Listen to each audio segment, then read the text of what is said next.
আমি নিবেদিতা সব দিনের মতো আজকেও চলে এসেছি প্রতিদিনের মতো আর বাস্কেট নিয়ে। তো আর থেকে সবসময় যে কী বেরোবে সেটা দেখতে হবে, সবসময় ভালো আর বেরোয় না, বিভিন্ন রকম একটু ঘাঁটা চটঘাটও থাকে আর কি। মানে কি ওই মাঝে মাঝে খারাপ লাগে, শরীরটা পারে না, মানে বানাবো এই করবো সেই করবো করতে মানে পেরে উঠি না আর কি।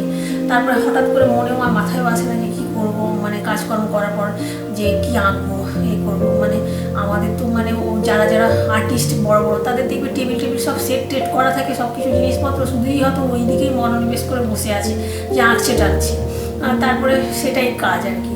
কিন্তু আমাদের তো হাজার রকম কাজ না, রান্না বান্না, খাওয়ার বাড়া, গোছানো, সব অসুস্থ রকম করে টোরে তারপরে আবার আর্ট করতে হয়। তো তখন আমার রান্নার সময় রান্নার কথাটা ভাবতে হয়, পুড়ে যায় আবার কোনো সময়, তারপরে আবার আঁকার সময় ভাবতে হয় কী আঁকবো, মানে অল্প সময়ের মধ্যে।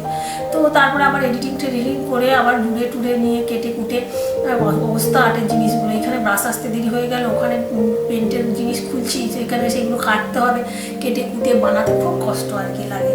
তো তারপরে যাই হোক করে যেরকম সেরকম আর্ট একটা বেরোয়।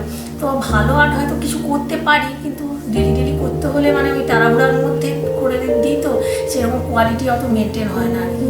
যাই হোক একটা দিয়ে দিই। আর তারপরে নেল আর্টও মাঝে সাঝে একটু করি, তো নেলগুলোকে বাড়িয়ে রাখি। তারপরে আর কি বলো তো, সাজগোজ করবো না, নেল আর্ট করি।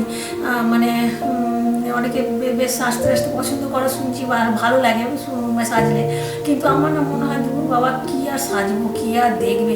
সে কলেজ লেভেল হলে হয় কি বলো তো, সেজে বুঝে গেলাম, 5টা বন্ধু টন্ধু থাকলো, সেই সব আলাদা লেভেল, সেটা মানে ভালো হয় লাগে আর কি, আমার মনে হয় আর কি। আমি না করি নেল পালিশগুলো, দেখবে আর কি, কাকে দেখাবো, ছেলে মেয়ে না কাকে বর, কাকে দেখাবো, দেখার মতো লোক নেই, নিজে পড়ো নিজে আবার তুলতে হবে, এই আর কি ব্যাপার স্যাপার। কোনো একটা পার্টি থাকলে তাও আমার পড়া হয় না, তাড়াহুড়া করে চলে যায়, এই আর কি। মানে মেন্টালিটি দেখো যেমন হয় আর কি, পরিস্থিতির সাথে সাথে চেঞ্জ হয়ে যায়। আগে মনে হয় যে মানে কলেজ লেভেল হলে সেজে বুঝে তাকে, এখন মনে হয় বা কে দেখবে সাজলে, ওই যা মানে করি ওইটুকু। কোনো জায়গায় অনুষ্ঠান থাকলে একটু সেজে বুঝে যাওয়া হয়, না হলে সেরকম আর ঘরে টরে একদম এলোমেলোভাবেই থাকি আমি, বিশেষ করে আমি আর কি। আর চলো তারপরে একটু আর্ট শেয়ার করে দেবো। আর বলবো যাওয়ার আগে প্লিজ পাশে থেকেও একটু সাপোর্ট করো, একটু 2-4টা কমেন্ট থাকলে ভালো লাগে, আর আমিও নিশ্চয়ই তোমাদের পাশে থাকবো। চলো তাহলে দেখে নেওয়া যায়।